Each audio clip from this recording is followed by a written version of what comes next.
I think that kid... I think that kid got scammed. Oh no. Do we tell him the truth?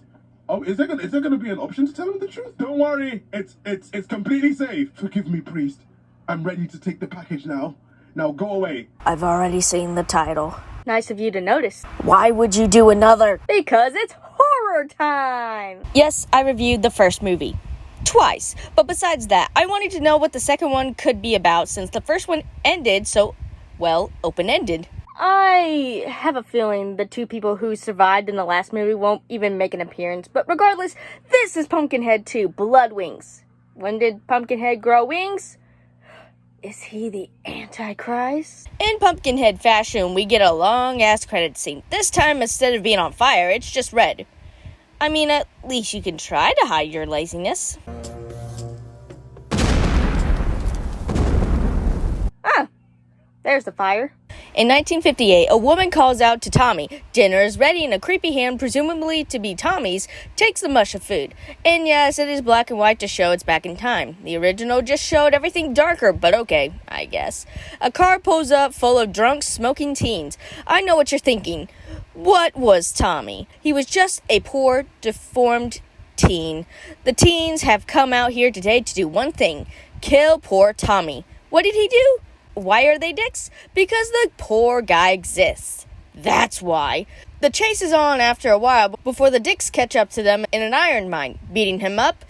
But something isn't right. You see, Tommy's mother, I presume, is acting hurt. That's right, this is the witch, and this is why she can't raise the dead. Because if something were to happen to them, it could happen to her. And she's feeling every bit of pain her son is feeling. They slice and dice him before hanging him up by his overalls and dropping him down into a pit to God knows where. We got to present day. God, 2021 sure does have a lot of white Ram Chargers driving out tonight. Our main sheriff of the hour, Sean, used to live in the town of Farronwood, but has moved back to start anew. Or that's how the parents see it, as their daughter Jenna does not. Can we agree the trope of moving away and the daughter and or son hating it is annoying? We get it. Moving away from friends and family sucks, but letters, phone, something you can use or even talk to getting, maybe planning trips together. Maybe, trying to do something so that way you guys won't be forgotten. And Dad also mentions that they moved because she was in a wee bit of trouble. Drugs, gangs, stripping, stealing, murder. Jimmy Braddock and Danny Dixon. Let me guess, you guys are the local badasses, right? That's right. Well, no offense, but I've seen a lot badder. Oh no, it's cool, guys, the murderer's brother. Yep, automatically, she finds the bad kids and begins smoking weed and getting into trouble. Because of course, since she's the sheriff's daughter, of course. Danny asks her to come skip with them, and she agrees. $10, please. Don't seem fair, price of hunting going up this year. Sheriff Longbow never raised prices. Costs go up, Slick. Sheriff Braddock's got nothing to do with that. I liked it better before. And don't call me Slick. Wait, is that... It doesn't say he's in here, but I'd like to think he's in a timeline before his son was tragically killed, since he is technically in 3 and 4 of the Pumpkinhead series. So why'd you skip out? Actually, it's a good idea that you skipped out, now you mention it. We follow the sheriff for a bit. He gets a physical, does paperwork, even the mayor stops by for his guitar. Jenna and the gang go back to the iron mine where miners went missing, or went straight to hell. Drunk Danny begins swinging on the hook, nearly falling in, which I wish he did because he wasted a good beer. Danny gets to smooching with Jenna as her dad arrives. How did he know that people snuck there? Well, because people said, hey, there's some kids playing down by that old mine, because that's not a death sentence waiting to happen for anyone drunk, Danny. The gang is told to leave, but Jenna doesn't want to. Danny kind of convinces her just so she doesn't get in more trouble, or he knows the sheriff is going to tell his dad, who is the judge, and he will send his ass to jail same day, no court date necessary. Well, it's nice to meet you. How charming. I hope you get axed first. Jen and her dad bicker back and forth, and he wants her to stop hanging out with them. She shakes her head, no. 5 across the ass should set you straight. She agrees, but immediately breaks it and sneaks out. The gang sneaks out and drives a bit. They play a game of no headlights, and hopefully nobody is. Did I just turn on I Know What You Did Last Summer? The old lady moves as the group tells Jenna that she's a witch. So you hit the unkillable woman. Jenna wants to know what happened to her, as they basically did a hit and run. Marcy says she knows where she lives and they break into her house. Nice, more stuff like that could get you in trouble. They find the weird marking like the one that was outside and find a piece of paper with it. This looks like a page from a book of shadows. Unacceptable! So Marcy deciphers the spell book. It looks like Gaster lettering, so go off, I guess, and figures out it's to summon the dead. Danny says fuck it and finds a vial full of blood. So why don't we help her out a bit with it? The old woman comes back, telling them to leave, sounding like a chain smoker. The group heads out as Danny is stopped. She knows he has the vial and tells him that it's very dangerous. His response is, "Give it to me! Give it to me!" Okay. Danny the murderer. They head to the ritual site and begin to dig. Wherever we got the shovel from, I have no clue. They find a corpse and pour the blood into it while reciting the ritual. Jenna leaves thinking it will save her, but we all know it'll either come after her or she'll get involved and then get hurt by that thing. The poor old woman begins to try and move, likely feeling the ritual commencing, and grabs onto the tablecloth, knocking over a candle Marcy lit. I don't know why when we had a flashlight, and it creates a fire. The body doesn't rise, but Jenna finds the old woman's house on fire and they go to help her. The house is burning too badly, so they run off. A part of the fire falls into the ritual they find on the table, causing Pumpkinhead to rise. Wait, what? Okay, movie. Why change how the lore already was? Pumpkinhead was summoned by vengeance between someone who's been wronged and the person who was killed or hurt in this scenario. That said person would be killed. Pumpkinhead leaves while the next one is whoever summoned him. The summoning was by their blood, nothing more, nothing about fire, so why change it? It makes no sense because the blood of the damned means that the witch got it from someone else who has already died to conjure him. So that being someone the kids don't know. This makes no sense since it's always been the dead or injured that are related in some way to this person summoning them. If they're going to change how he's brought back to life, then why make a ritual? Why make a spell book if he's just going to be brought back to kill? Not for vengeance like every other Pumpkinhead has done. Later we do find out it is vengeance. Why, yes, but at this point in time, it does not even seem like it matters because Pumpkinhead is just to kill. So why bother? Why even make this little ritual to bring him up? Why why even mark, for the witch that matter, this certain grave to make it seem like it is so properly, like, for her to summon this? And why does she still have this blood that, mind you, who's buried there has long been dead and mummified? So why do you have it? If it's for another spell, it doesn't seem like you're doing it anymore, so what's the point? The next day, Sean and a few others are at the witch's house. Mary tells Sean that she's in critical condition. Sean finds it hard to believe that the fire was an accident since there are claw marks all around the house, and the fact that this looks nothing like a burned house, and more so, a fallen-in house someone painted black some time ago. Danny tells everyone to keep quiet about the old woman and what they did. Back at the sheriff's office, one of the guys I said looks like Ed begins walking around with a gun, for a good reason too. He tells Sean that what's happened to her will only bring trouble around this town, and it was because of the 5 kids. He also says he's keeping his gun around, not because of an animal, but because of Pumpkinhead. Sean heads to see Danny since the guy gave a tip about a red convertible car by the scene. The judge comes out and pretty much lies into Danny's story, that he was studying. Sean doesn't believe it, and when he leaves, the judge is pretty much like, "What the hell did you do?" You've been up to something you shouldn't have. He's just pissed off because I'm seeing his daughter.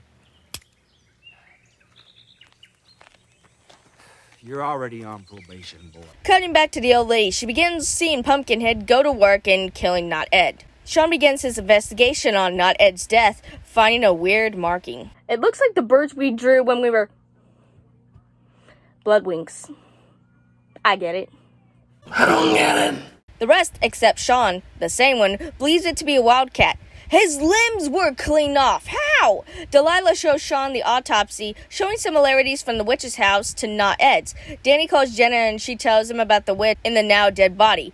Her dad's putting pieces together that they might have been there. So Delilah, Sean, and his wife begin thinking about what could have done this and come to the conclusion that it could have been Pumpkinhead. Sean explains to his wife, who is still in disbelief. Pumpkinhead then decides to fuck with these two people who are just having sex. It's the 90s, boobs are cool to show, and the old man is killed. Wings. That's what it is, you know. Blood wings. Gold star for you, sir. It only took you 45 minutes to figure it out, but good for you. You know, a postman who obviously stole more mail than he delivered. A goat farmer from the Hollow, an old conjure woman. What do all of these people have in common, dear? The fact that you live in the middle of bumfuck nowhere. So, funny enough, the blonde-haired woman is alive, running out scared out of her mind as Delilah injects her to calm down. With the town now scared, the judge decides to get a few people armed up so that way they can find this killer. Also, he goes through the reports. You're a judge. This is not legal. No, germs. Jenna tells Danny there was another murder and he goes apeshit. She says they should come clean. The only one going to jail would be Danny for beating her up. The rest could pay a fine or be sentenced to a few months in prison. The rest of the group show up and believes she wants to rat them out, which she does. And Marcy reveals that they had been to the principal office with the files out. So they looked into Jenna's background. She and some friends stole a teacher's car and everyone but her got charged. To be fair, depending on the situation, she could have been just with them, but found to not have known it was stolen, and or was the least involved with the Grand Theft Auto. Or Daddy helped her, which, more than likely. The three began thinking Pumpkinhead was the thing that they dug up, and Danny, again, goes AWOL. Going back, they find a small safe the old man who died had, and find newspaper clippings about the poor Tommy boy who died. Sean gives his wife the rundown. He also tells us a story of how he met Tommy. When he was 7, he left a toy car out on the iron mine and found Tommy playing with it. He accidentally drove it too close to the opening and tried to get it back, nearly falling in himself. He was saved by Sean, who soon ran away. The story ends with him revealing that he moved away, but sometime later, Tommy hung himself. After asking Delilah to get the autopsy of Tommy, she tells Sean that the blood at the scene of the crime was not human or in animals. The mayor and 2 others show up. They want to make Pumpkinhead a legend that they can profit off of. Something for money to come into this small, dead-end town. Devil's Bridge brings nothing but people who try to sacrifice black cats to the devil in order just to see something. Slenderman killings, mind control, and harassing teens/adults who goes looking for them only to cause hurt for others. Your dad coming back home with the milk will not make the loss of time be alright again. What I'm saying is that just because there are urban legends doesn't mean they will do any good or get good business. This isn't like Mothman or Robert the Doll or Annabelle. They're not going to get anything. Yes, demons. But do you know how many things have like, oh, this thing is a monster, demon possession, that go unnoticed? Like, just saying, there are quite a few. Danny and the group go to the ritual site. Actually, how did the cops not find this place and realize Pumpkinhead ain't there? Pumpkinhead begins killing a pair of brothers who host a cockfight. Have a place for people to cockfight? The chickens fight to the death, okay? The brothers plus some random guy are killed, while the deaf and mute sister is left. Her crazed state is just like the other woman from before. So, basically, Pumpkinhead is after men. I wonder why. When a woman was suspected of having intercourse. Sean, I need to talk to you. I thought you were at work. This is Jenny's sweater. She was wearing it the other night. It smells like smoke. Your daughter smokes weed and has a boyfriend that smokes cigarettes and weed. I wonder how she got that. So nearly a second later, Delilah comes in with the autopsy of Tommy. Talking it over, they figure out that Tommy was beaten, then hung rather than doing it himself. Going back to the hospital, why? That could have been a perfect setup for them to find the barrel, but okay. And they find the witch has passed. Tommy's guardian angel just flew away. Sorry, Sean. It's okay.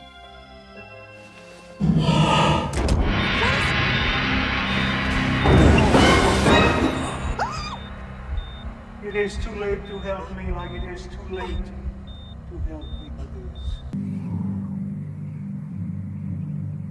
No.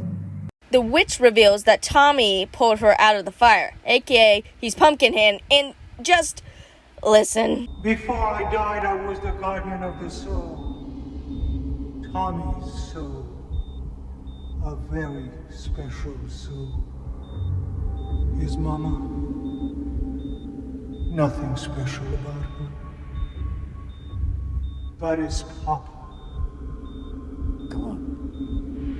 His papa was the one you called Pumpkinhead. The legend is true. I'm done. Just. Who fucked Pumpkinhead? His mother, a nobody. She clearly is, as she's brave enough to fuck Pumpkinhead. The witch says the guys were the one who beat him. Who would have thought? And the last one... and after they're dead, he's gonna kill the kids. So, he's got his priorities straight. Or do it in one night! She hands Sean her makeshift necklace and tells him that it will help.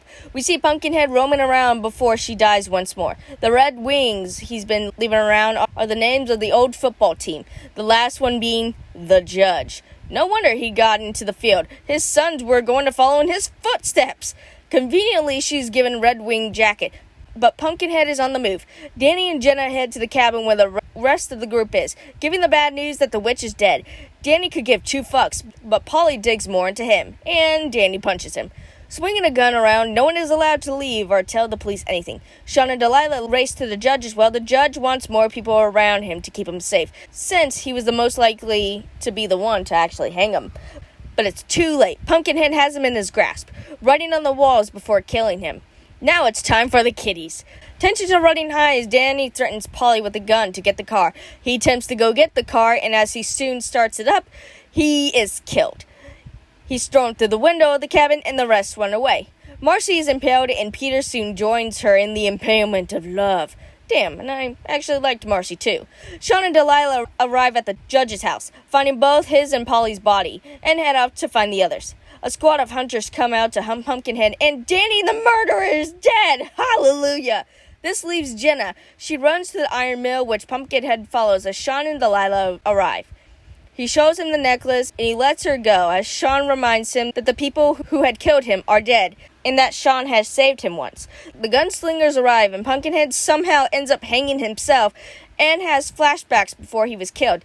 They drop him down into the shaft where he combusts, putting an end to the killings. And as for saving him once, the old fire truck Sean left him is somehow out of the shaft and sort of burnt. But it still perfectly works fine. Good. I like the backstory with the witch and why she doesn't rise the dead. The mayor looks like a short Weird Al. That's just funny to me. Sean shows he's trying to be a good sheriff and dad, wanting the best for his daughter while trying to stop whatever's going on. I like Marcy and her witch-like side, along with Jenna, who gives off I'm a badass, but only because I hang out with the badass people. Bad. Danny is a dick. Just, why do we gotta punch old ladies? We could have, literally came back to her house later and stole it. Pumpkinhead's lore is screwed. More than one night, killing at random, just everything is wrong, and this sequel sucks ass. There's a saying that Pumpkinhead comes out for revenge, but what about the blood? It was most likely from her son, so it would be revenge for him, but then again, she made a very big ritual for her to do this again, either before she died or for fun. Well, they're dead. Let me tell you this, though. But what if, when she decided, you can have your vengeance, what if they were dead? What if one of them was dead? Was, Pumpkinhead gonna bring his corpse out and just destroy it? I don't know. They don't really explain that either. Thank God, I guess all of them were alive. Also, it would make more sense if she used her blood, but again, it would establish she couldn't use it on herself. Why doesn't Pumpkinhead go during the day? I'm genuinely asking because it was never answered. Why is this not done in one night like the original? Kill the people who killed Tommy, then the kids. Easy. Polly and Peter had no character. Like, these people, they either had a lot of character or none at all. Like, I kind of wanted to know Peter and Polly. They just told to shut up. And the one time he did he backtalked, I was like, hell yeah, like, do it. And then he dies. And it's like, well, What? You're doing this on purpose. Come on, it's Halloween. She's probably busy scaring kids who are using the Ouija board. 2018 says otherwise. Honestly, we could just fake a scenario until she catches on. Fine, just next review, pick something non-horror related.